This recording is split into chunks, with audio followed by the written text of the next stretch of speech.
The first sits under your chin like an upside-down umbrella or sardonic smiley face, almost translucent and visible only to those who might find themselves above or below you, most likely in bed.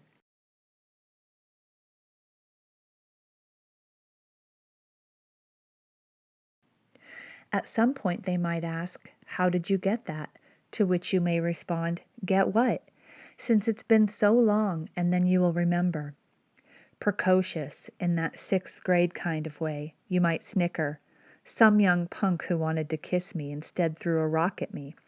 And it's true in that violent sort of boys who like you but know not how to tell you because, very much like you, they are raised in an absent of emotionally present parents kind of home, and spend their days at the latchkey park smelling of sulphur-tipped and discarded matches and summer body odor and chlorine-streaked lemon-colored hairdos, waiting for tough girls in sleeveless tops to come flouncing down on their rung of the metal caterpillar swing. And when you do come flouncing down on their rung of the metal caterpillar swing, it's way too close for comfort, and in whiskey-deep tones of their fathers, with cheeks suddenly blooming with salmon-colored blushes, the only way they know to hide the embarrassment rising in their blue jeans is to pick up a rock and chuck it right at you, sending you running through the dusty gravel road towards home for butterfly bandages and spankings. The second haughtily adorns your right kneecap, like a miniature map of the United States, raised and knobby with a dull silver shine, like the inside of a mother-of-pearl shell, hardly noticed at all any more, except in the shower, when you will slightly raise your hand to trace the razor over it carefully when shaving, so as not to nick its already grotesque demeanor.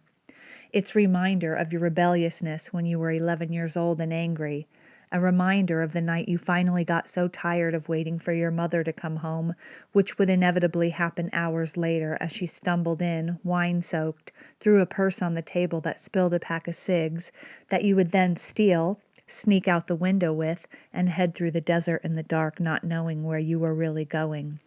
in that brash and exhilarating way of the young.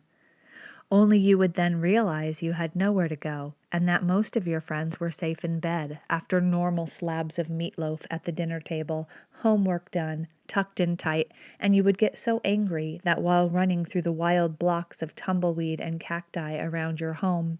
you would slam downwards deep into a concrete ditch, knee first, and shatter your bone. Once back home, you would sleep all night with your leg outside your bed covers, blood seeping down your calf in long ruby rivulets, wanting it to be the first thing your mother sees in the morning when she opened your door to wake you.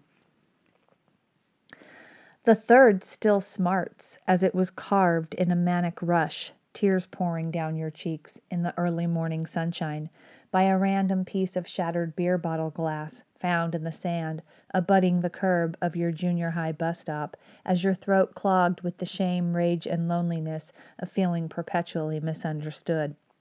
The sketchy lined initials of the first boy you loved, the one who made you laugh like mad in a world you thought could never be funny, the one you scratched in thin, scrawny letters into the side of your right ankle as a constant reminder that there could be bright orange joy even in despairing pockets of gloom. You're still trying to hide the fourth one, just like you did in high school, when your stepfather pulled your left hand from underneath your napkin that was beginning to soak through with tiny blood, looked at the A you had carved with one of your mother's old sewing needles, and said, "What does that stand for, asshole?"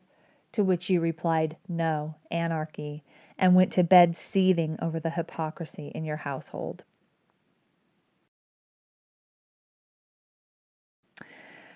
And then the hypocrisy of the world. When that too became evident, you sliced the fifth one with a razor blade across the fat middle vein in your right wrist on your bed on a rainy day, looking out the window and waiting for God.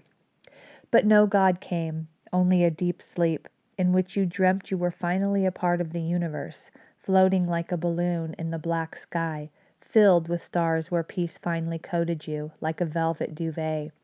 And in those stars you glimpsed a curious constellation shaped like a mountain top, only squished and sideways, and you realized its connecting points represented your scars, and if you connected the dots, you had a map of your body's pain.